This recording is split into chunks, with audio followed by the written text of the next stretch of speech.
Hi, I'm STEM Ed Lauren, and I'm here with Mr. Kirkwood of the Zionsville Fire Department. Hi, how are you? So, what exactly would you describe your job is here at the fire department? I'm the lieutenant of the B shift here at Station 91. My job is to go on fire calls, EMS calls, accident calls, that type of thing. I would be the equivalent to, I guess, the person in charge for the day at this station. And that's pretty much what we do. We kind of facilitate what goes on during the day and take all 911 calls that come in. So, second question, what is the difference between flame retardant material and flame resistant? Is there a difference? Yes and no. The material that we wear is flame resistant. So at 900 degrees roughly, this will burn, and it will burn you on the inside. We don't wear anything that's flame resistant, because for us, if we go too far inside and we can't feel the heat, then something very bad happens that we can't get out. So this lets us feel enough heat that keeps our bodies protected, but at the same time we can get inside and do our job and be safe while we're in there. So flame resistant, not flame retardant. Did you know that your material in your fire suit gear is a NASA spin-off? I did not know that. Now, how would you define a spin-off? Or are you aware of the kind of technology that NASA develops in commercial use? I was not aware of as many different daily uses that we have that NASA has come up with, which I'm not surprised at all. If you can put a person on the moon, you surely can put a guy in a flame-resistant fire suit for a little while, or some Nike tennis shoes. And lastly, how would you pronounce the material PBI? I would pronounce it PBI. The actual technical term, let me see if it's on here or not. Actually, on here, it's pronounced PBI. They don't even put the full word on there. PBI, Kevlar Matrix Ripstop. That is technically what's in our gear, as long as also with Nomex, which is a flame retardant material as well. So they blend it all together. That's what makes this material. Very interesting. So, how do you learn about the different components in your suits, or how to suit up? The different components are taught to us by someone from the factory. A representative from one of the different manufacturers will come and tell us about how they're actually made and what is, right now, what's the best material out there, what's not the best material. This is what the factory is saying is good right now. Putting them together and putting them on, that's something we start. It's very basic, basic element of being a firefighter is being able to don and doff your fire suit.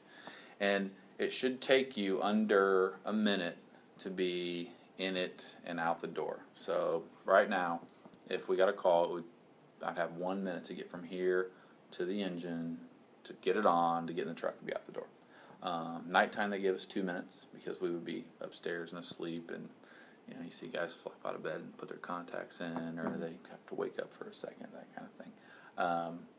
But it's one of those things that we practice a lot, from the new firefighters who do it multiple times during the day to even the seasoned guys who still have to put their gear on. It's still a very methodical process. Everybody does it just a little bit different, but for the most part, it's pretty simple.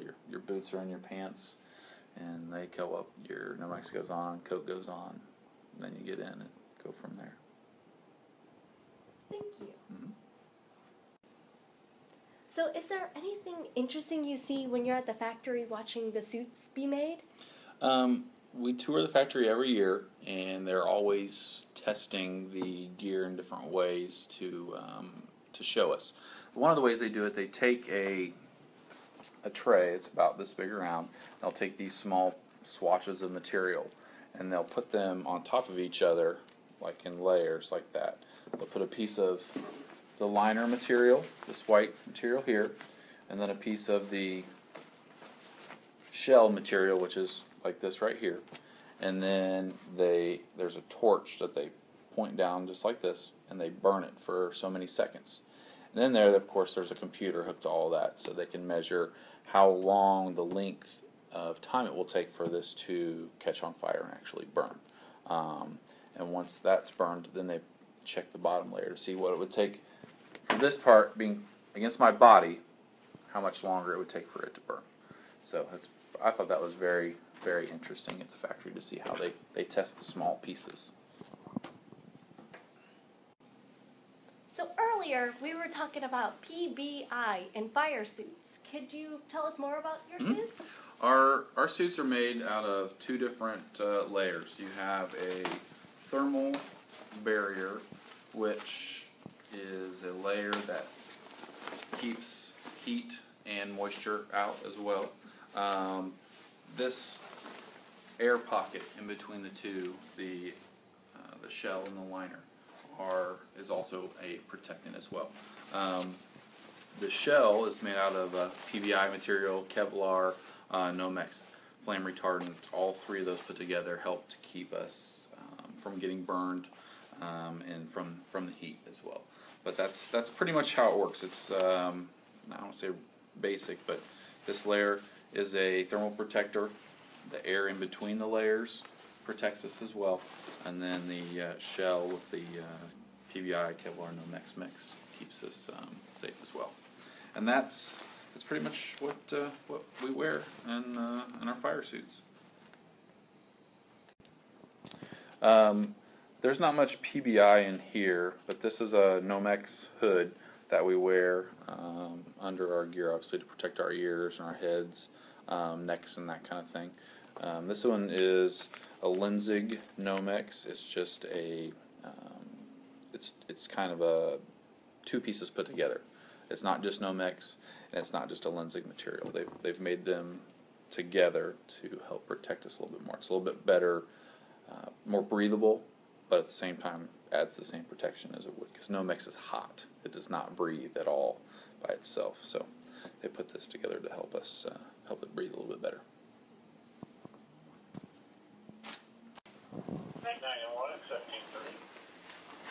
Okay, well, I have a whole new appreciation for you guys. 75 pounds worth. Really? After we're all covered up and ready to go.